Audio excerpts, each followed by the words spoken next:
Faktanya, buah dao ini juga sangat berharga sekarang, dan mereka sangat beracun hanya untuk Qin Yichen dan yang lainnya. Jika Raja Dewa Malam Abadi mengambilnya, itu akan baik-baik saja. Tidak hanya Raja Dewa Malam Abadi, buah dao ini juga sangat bergizi bagi para murid dan bawahannya. Jika tidak mereka tidak akan ditanam di sini.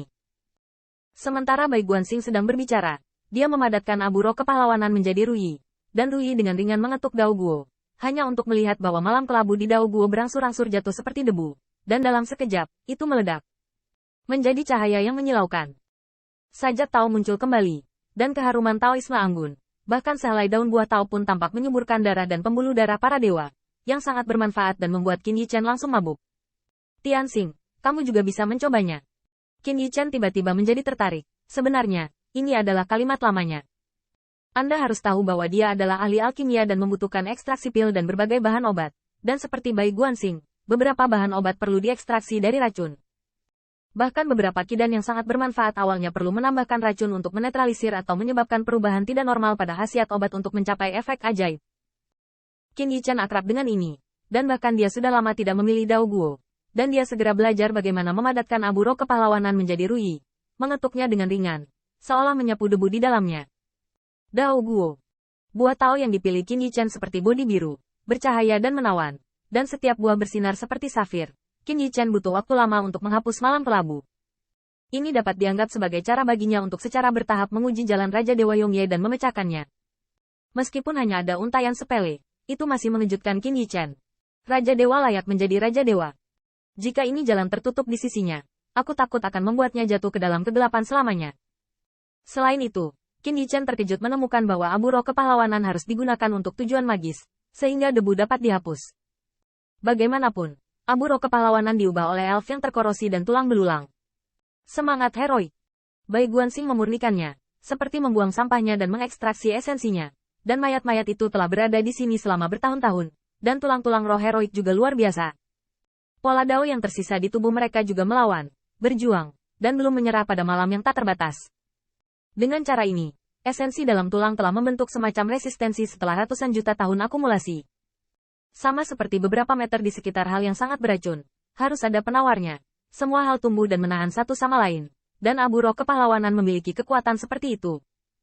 Kalau tidak, Qin Yichen memperkirakan bahwa meskipun abu roh kepahlawanan tampak seperti seorang kaisar, masih akan sulit untuk mengancam keberadaan jalan Raja Dewa Malam Abadi.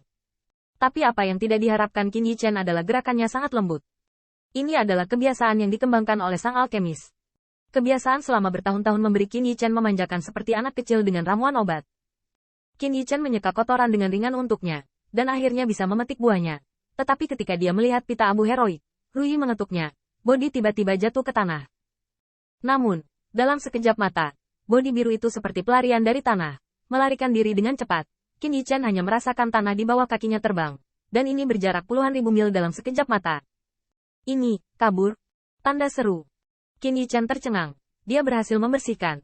Mengapa dia melarikan diri?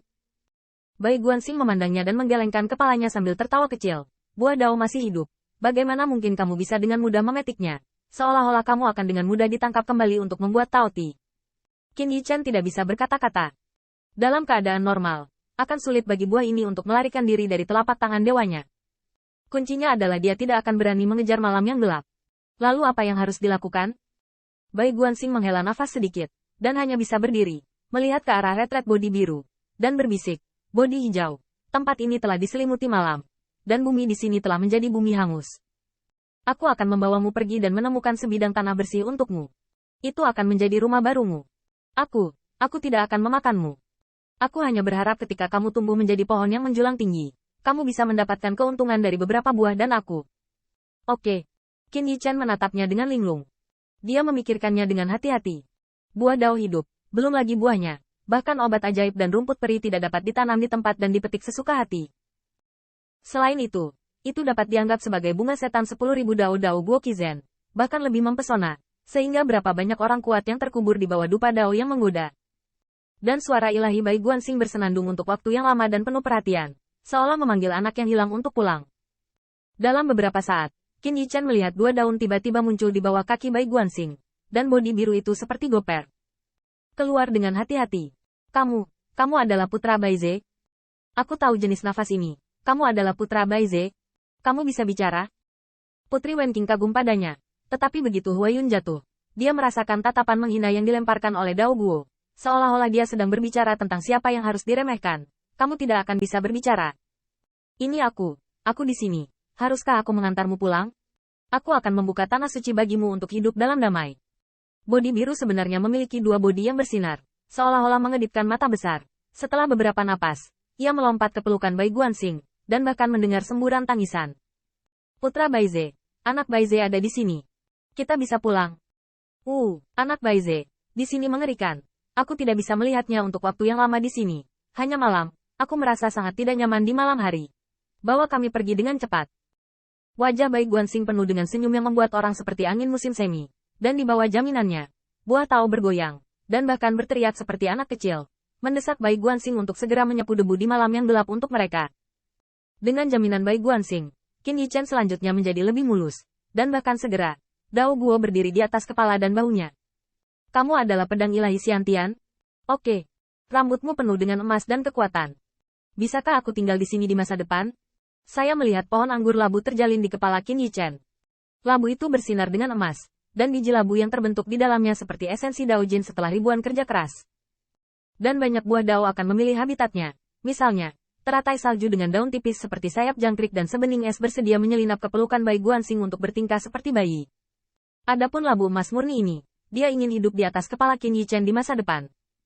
Haha, kamu terlihat cantik seperti ini. Kamu akan menjadi bayi labu mulai sekarang. Dan Putri Wenqing tidak bisa menahan tawa sambil melihat labu emas halus yang menganggap roh surgawi dari kayu sebagai tanah yang subur dan suci. Taat. Sudut mulut Qin Yichen berkedut, dan dia tidak bisa terus memegang labu di kepalanya. Tetapi untuk menipu labu emas yang bagus ini untuk pergi bersamanya, dia hanya bisa menahannya sementara. Dan ketika dia kembali, dia akan melihat untuk sepotong emas suci untuk menanamnya.